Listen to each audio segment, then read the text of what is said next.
Hi, and welcome back to Reddit Whispers. I stand outside her favorite cafe, heart clenched so tight it feels like steel bands around my ribs. The morning air holds a brittle chill, and the steam from my coffee drifts upward in thin curls.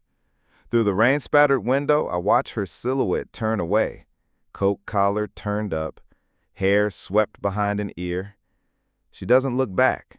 Her refusal to glance over her shoulder is the final punctuation on a sentence I never finished writing, a goodbye I never intended. The memory of that first betrayal flashes across my mind like a broken film reel. It was early in our relationship, before love had fully blossomed into the deep, enduring thing I now crave. I was 26, convinced of my own wanderlust, convinced that passion meant restlessness. We just moved in together, boxes stacked in a cramped living room, every Sunday morning still unclaimed by routine. I chased a fleeting thrill one night, a foolish mistake that shattered her trust before our foundation could truly set. In the immediate fallout, I became a man unmoored. She discovered the truth in a careless moment, saw my phone light up with someone else's name, felt the cold realization spread across her face. She confronted me in whispers, and then in a shout so fierce, the walls trembled. I spilled apologies in a torrent, begging forgiveness, convinced my tears would cement us back together. But her eyes held hurt deeper than I knew how to reach. She left that night, clutching nothing but a single sweater, the front door closing with a finality that still echoes. Yet after that rupture, one that should have hollowed me, I stayed faithful. For 4 years, I walked a straight line of constancy. Every morning I woke up expecting her to be gone forever, and every night I fell asleep praying she might return. I didn't stray again. I built my days around her absence, watching shows we once loved, replaying arguments to understand my failings, choosing the same song on the radio each time it reminded me of her laugh. Every faithful hour was a silent plea, an unspoken promise that I would never hurt her again. Inside the walls of my apartment, I staged a world where she might still exist. I kept 2 place settings at the dinner table. Even though I ate alone, I reheated her favorite leftovers, imagining the smile she'd give. I forwarded flowers to her new address, sometimes a dozen roses, sometimes simple daisies, each arrangement a coded message, "Please come back." Her silence was a constant hum at the back of my mind, a reminder that I'd thrown away something irreplaceable. 3 years elapsed since she walked away. 3 years of early sunrises and late-night confessions to empty rooms. My friends moved on, marriages, children, new homes, while I watched from the sidelines, tethered to the memory of what was. I told myself I was learning patience, that the embers of love could reignite if only I fanned them with persistence. I believed that love meant never giving up, that devotion could outlast any betrayal.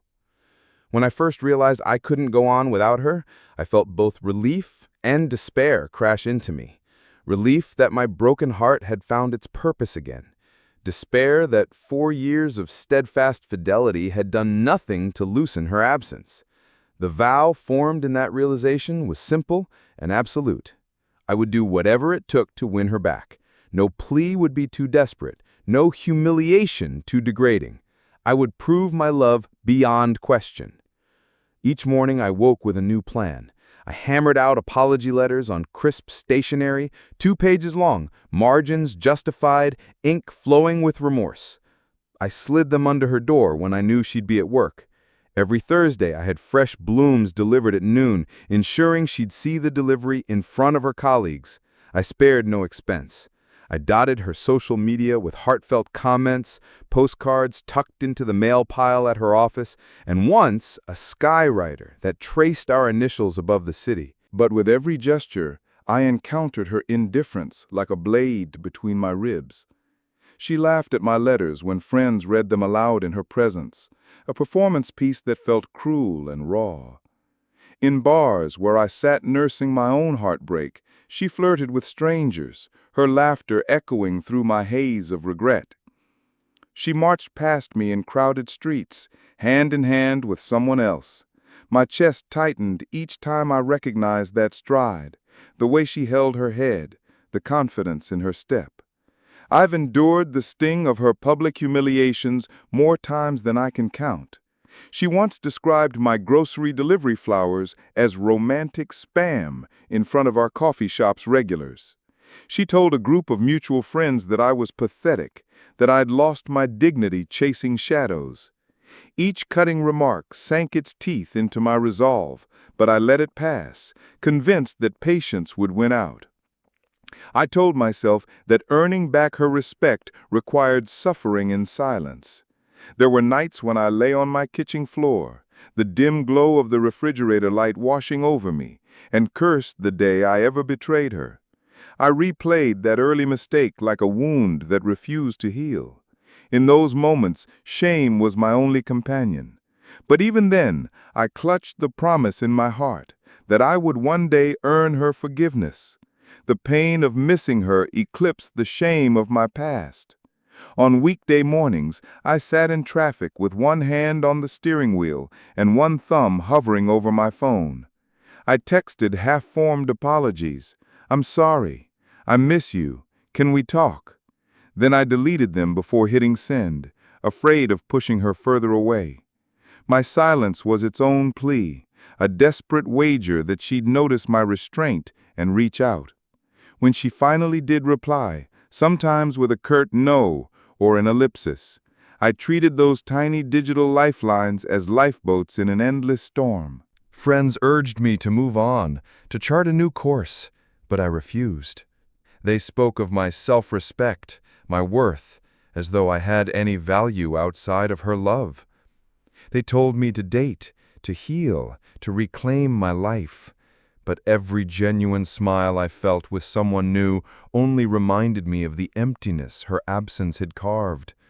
I became a man suspended in limbo, unwilling to embrace the freedom they offered, tethered instead to the hope of reunion. 2 months ago, I thought I saw her by chance in a bookstore window, a fleeting glimpse of her hair between stacks of novels. I ran across the street, heart in my throat, only to find a stranger who resembled her.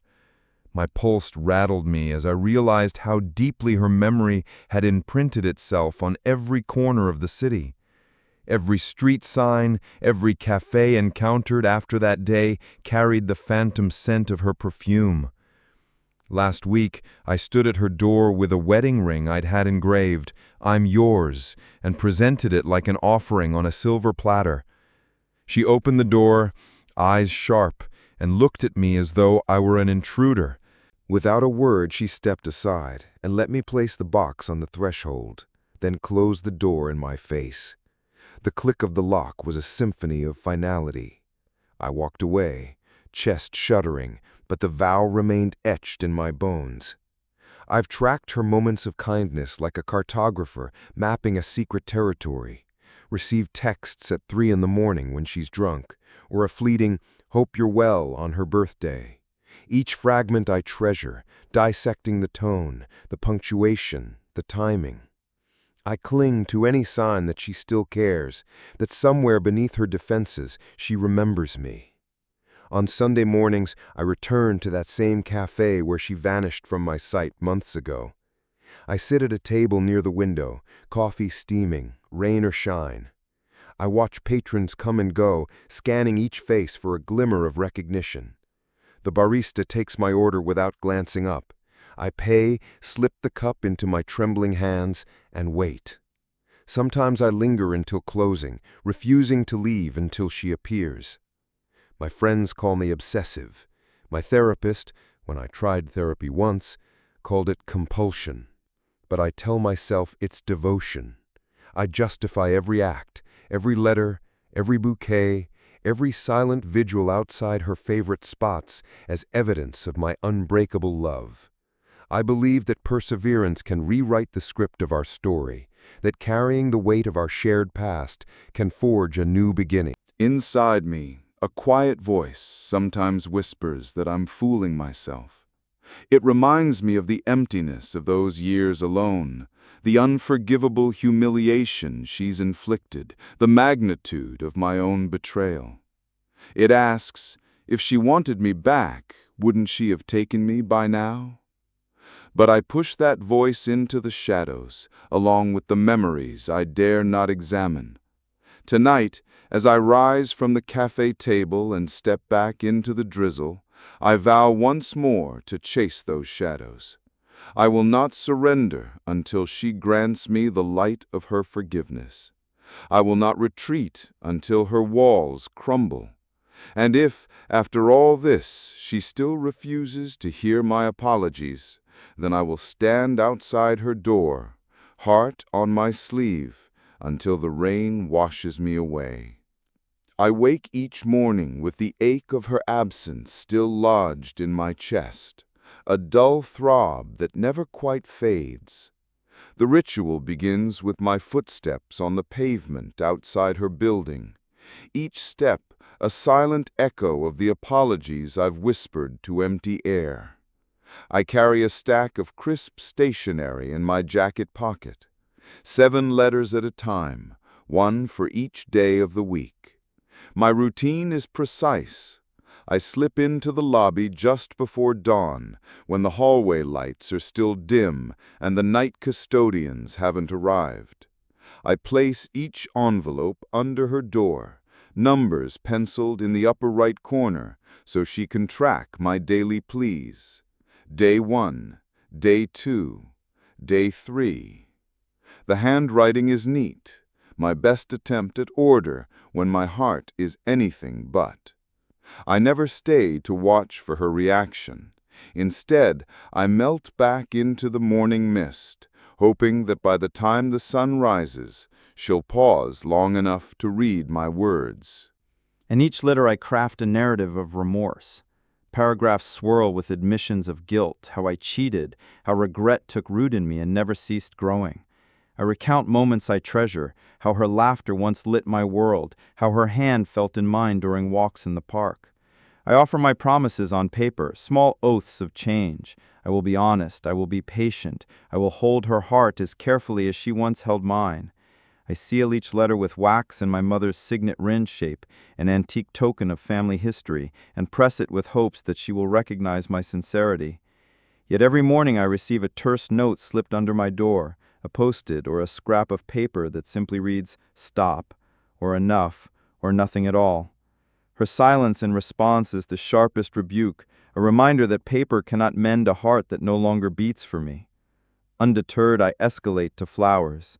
My apartment overflows with cards from wholesale florists, each bloom chosen for its symbolism: sunflowers for adoration, tulips for forgiveness, lavender for calm.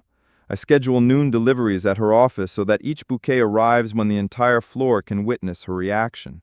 I imagine coworkers asking, "Is this from Tom?" and her pausing in the corridor stunned, maybe a flicker of longing in her eyes. Instead, the cards pile on her desk, unclaimed. Sometimes she glances briefly at the petals before slipping them into a frosted bin. Other times she calls security to remove them from her reception area. I watch from my car, hands gripping the wheel, breath ragged. The flowers wilt unnoticed by her, their colors fading while my hope dims just a little more each day. Beyond flowers, I've tried gifts grand and small, a silver locket engraved with our initials delivered by messenger to her favorite cafe, a skywriter tracing, "I'm sorry, will you take me back," over the city skyline, a leather-bound journal inscribed with her name, its pages filled with sonnets I composed when sleep eluded me. Each present represents a piece of my soul laid bare, an exhibition of vulnerability meant to move her heart. But after a brief ripple of curiosity, she consigns each token to a forgotten corner, her apartment's donation box, a drawer that never opens, or a quick photo on social media with a mocking caption. The sting of her indifference punches through me every single time, my grandest gestures reduced to dust in the wind. Public humiliation has become a regular part of my routine. In restaurants where I've pre-booked tables and arranged candlelight, she arrives with friends and offers me polite nods before plunging into conversation as though I were a stranger from a telenovela. an absurd figure clutching a bouquet of lilies while they discuss weekend plans. At our mutual friends' gatherings, she recounts my persistence as a cautionary tale. "Watch out for Tom. He'll send you flowers until you block his number," she jokes, and a ripple of laughter follows. I stand near the punch bowl, flushed with shame, nodding sheepishly as I absorb the laughter that slices through me. The worst moments are when she stands me up after promising to meet. I sit alone beneath cafe awnings, watching couples pass and clutch each other, as empty mug rings spread across the table in quiet testimony to my folly. Driven by desperation, I've offered her the unthinkable: money, violence, abject surrender. I sent a letter once proposing to pay her a monthly stipend. Consider it compensation for the pain I caused. Another time I wrote, "If it will help, you can lay into me until I have nothing left. Use me like a punching bag." Each letter felt like stripping my dignity to its bones, revealing how far I'd fall for her forgiveness. She responded with laughter emojis, forwarded the letters to amusement groups online, and posted screenshots that drew thousands of comments, each a jab at my expense. I endured her mockery because I believed every humiliation was a deposit in a trust account. If I suffered enough, someday she'd make the withdrawal of love. Inside my apartment, the nights stretch on like exiles. I lie on the living room floor, pillows propped against the couch like obstacles, and replay every memory of her. The humiliation I've endured is a bitter salve, proof that my love demands sacrifice. I make voice memos, raw confessions recorded at 2 a.m, and send them to her voicemail. "I can't stop thinking of you," I cry into the darkness. Then I delete each message before hitting send, too afraid of what her response, or lack thereof, might do to me. The cycle of desire and restraint fuels a torment I mistake for devotion. Between each act of penance, I confront the silent question: which matters more, love or dignity? I remind myself that distance has become my penance, that her rejection is the price I must pay for my betrayal. Yet the question festers: why should I sacrifice self-respect for a love that punishes me? Late at night, I stare at the ceiling and whisper mantras: love endures, love wins. But even as I speak these words, a small voice within counters: self-worth matters. You deserve kindness, not cruelty. One particularly dark night, I received a single line from her, an ellipsis, no words, just ... and a heartbroken sense that even this was too much kindness for her to extend. I sat in my car, headlights dimmed, and sobbed until my vision blurred. I wondered if my insistence had hardened her heart beyond repair. But the raw ache of missing her stung me worse than any humiliation she'd inflicted. I told myself I would not give up, that if love meant suffering, then let my sorrow stand as proof of its depth. When dawn came, I distilled my pain into a new plan. No gestures, no letters, only bare confession. I would ask for one final meeting to speak truth without props or presents, to stand vulnerable under the open sky. I drafted a message in my mind, rehearsed the words: no flowers, no letters, let me show you who I am now. Whether she agrees to meet or not, I know that gesture, my final unadorned plea, will define the rest of my life. And so I rise from the ashes of my own making, determined that this time my love speaks through authenticity rather than entreaty. The city felt different when I stepped off the subway that morning. Quieter, as though I'd slipped through a soundproof curtain into my own head. 8 months had passed since I last saw her face. 8 months of chasing shadows and offering myself in pieces to a love that laughed at my cost. But today was the first day I didn't carry an apology letter or flowers. I wore only a worn leather jacket, jeans, and the weight of my own resolve. I dropped into the familiar green armchair in my therapist's office and exhaled, letting the leather cradle my exhaustion. For the past year, I'd shown up every Thursday afternoon, pale sunlight filtering through dusty blinds, muted ticking of a clock, walls lined with diplomas I tried not to envy. My therapist, a kind-eyed woman named Sarah, would say nothing at first, waiting for my words to tumble out.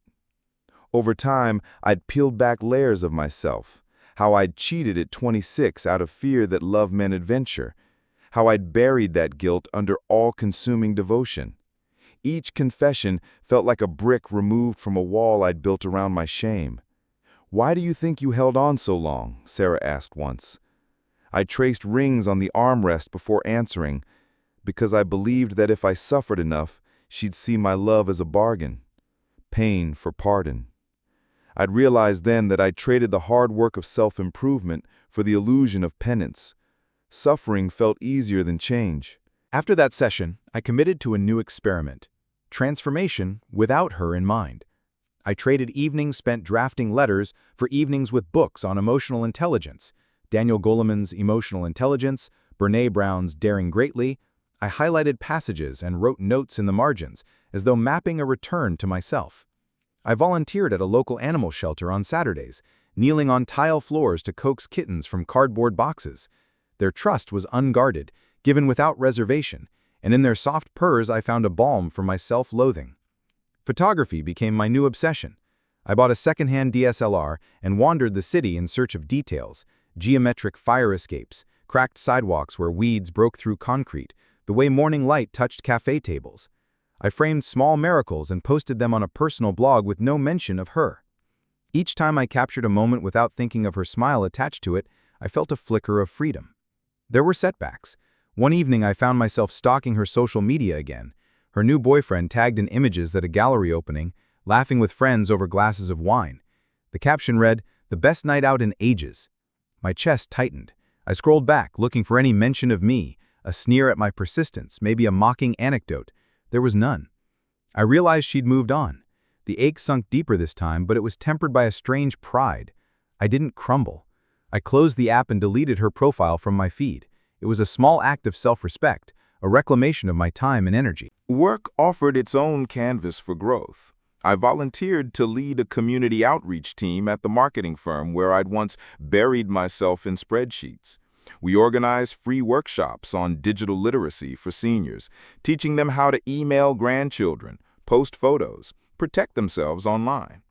The delight on their faces when they mastered a video call felt richer than any text I'd sent hoping for her read receipts.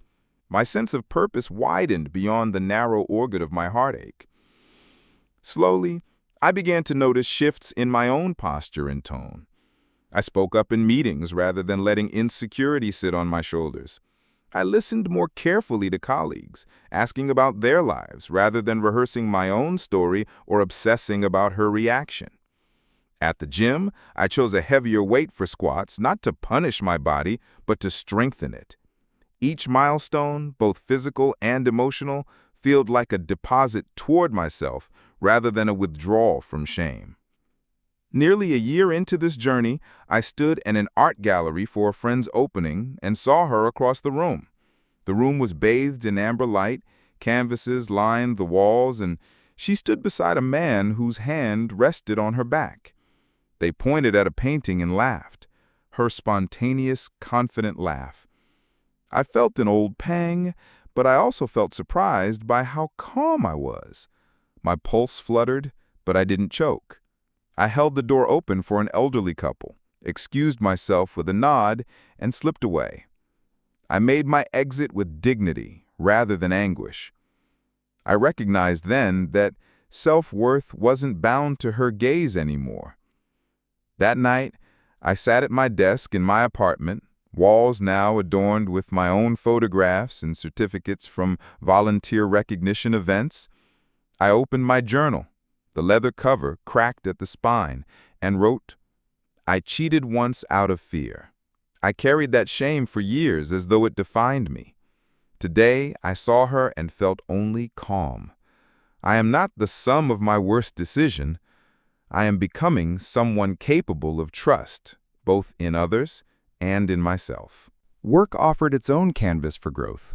I volunteered to lead a community outreach team at the marketing firm where I'd once buried myself in spreadsheets. We organized free workshops on digital literacy for seniors, teaching them how to email grandchildren, post photos, protect themselves online. The delight on their faces when they mastered a video call felt richer than any text I'd sent, hoping for her read receipts. My sense of purpose widened beyond the narrow orbit of my heartache. Slowly, I began to notice shifts in my own posture and tone. I spoke up in meetings rather than letting insecurity sit on my shoulders. I listened more carefully to colleagues, asking about their lives rather than rehearsing my own story or obsessing about her reaction. At the gym, I chose a heavier weight for squats, not to punish my body, but to strengthen it. Each milestone, both physical and emotional, felt like a deposit toward myself, rather than a withdrawal from shame. Nearly a year into this journey, I stood in an art gallery for a friend's opening and saw her across the room. The room was bathed in amber light, canvases lined the walls, and she stood beside a man whose hand rested on her back. They pointed at a painting and laughed, her spontaneous... I paused, pen hovering. Beneath that, I drafted lines for a final reach-out. I won't offer flowers or apologies baked in penance. I want you to know I've changed, not to earn your forgiveness, but because I deserve to stand in the world unburdened. If you are ever curious about who I've become, I'd welcome a conversation. If not, I will accept that and move forward. I didn't send it. Instead, I closed the journal and leaned back in my chair, letting my breath slow. The intrusion of her presence in that gallery had tested me, and I'd passed. For the first time in years, I felt anchored not by her absence, but by my own growing roots. On Monday morning, I walked through the office lobby and saw the same frightened expressions I used to feel before confronting her. I smiled at them as I headed toward the conference room. During the meeting, I spoke clearly about project goals, listened attentively to feedback, and offered credit to teammates. When it ended, a colleague raised an eyebrow and told me I seemed renewed. I simply nodded and said, "I've been working on something big." As my life recalibrated around self-esteem instead of longing, the final decision loomed: to send that last message or to let silence serve as my closure. Either choice felt momentous. Would honesty break down the final gate between us, or would it prove a door permanently locked? I spent the next few evenings walking the quiet streets, DSLR hanging at my side, tuning into my own heartbeat. In the rhythm of footfalls and shutter clicks, I found a steady answer. I had redeemed myself, not for her, but for me. Now, if I reached out, it would be from a place of strength rather than desperation. And if she chose not to open that door, I would be free enough to close the chapter without dragging fragments of us into my tomorrows. When I finally sat down to send that message, my thumb hovered above the send button for a moment longer. Then I set the phone aside and rested my hand on my chest, over my heart, steady, unburdened, ready for whatever came next. The day arrives with a leaden sky and damp sidewalks. I wake before sunrise, restless despite the late hour. My phone glows with the drafted message I never sent. In the dim light, I stare at the text field. I've changed. If you ever want to meet, I'm here. My thumb hovers above send and then withdraws. I delete the draft. I decide I'll show her my new self without words or gifts. I fold a clean shirt, polish my shoes, and button my jacket as though dressing for a ceremony whose outcome I cannot predict. I leave my apartment with steady steps, carrying only my wallet, keys, and a small notebook. No flowers, no letters. Nothing to erect walls between us, only the silence I've learned to bear. The city is waking. Buses rumble by. Eager commuters flood the subway. And through it all my pulse holds a deliberate calm. Standing on her stoop, I feel the weight of every rejection I've endured. The brass nameplate on her door gleams under a street lamp. I press my palm to the wood as though drawing strength from its solidity. I take a breath and knock firmly, 3 times. Each rap stirs memories, the first apology, the last insult, the gallery sighting that almost broke me. She opens the door without surprise. Her face is pale, eyes wary. She sees the absence of bouquets and letters. Nothing clutters my hands. I nod, offering the barest greeting. She steps aside. I cross the threshold into her entryway, feeling the narrow space shrink around us, charged with everything between us. I stand by the coat rack, heart measured and open. I reach into my jacket pocket and pull out the notebook. She arches a brow, but says nothing. I open to the first page, where I've written a single sentence. I own my past, I choose my future. I pass the notebook to her with a silent invitation. She reads the line and flips pages to see bullet points outlining my growth. 4 years of faithfulness after my mistake. Months of therapy and learning to cry alongside my pain. Volunteer work that taught me empathy beyond my own heartache. The decision to stop bribing forgiveness with florals and public apologies. Her eyes move down to the final line. If you ever want me back, I will meet you as an equal, not a supplicant. I step back and drop my gaze to the floor. I let the silence stretch. My skin prickles as I await her response. In that hush, I replay memories of her laughter and the sting of her rejection. I feel regret for my earlier persistence, pride for my transformation, and hope that she will see the man I've become. After what feels like forever, she closes the notebook and meets my eyes. There's neither warmth nor scorn, only stillness. She exhales, a thin breath that carries more weight than words. She shakes her head slightly, and I sense both sorrow and resolve. She steps forward, places the notebook on a side table, and motions toward the door. No invitation for coffee, no plea to speak. She wants me to walk away. I stand tall, collect my courage, and inch toward the threshold. Every step echoes in the quiet hall. At the door, we face each other one last time. I hold her gaze and think of the future I envisioned. Family dinners, summer vacations, quiet mornings with 2 place settings.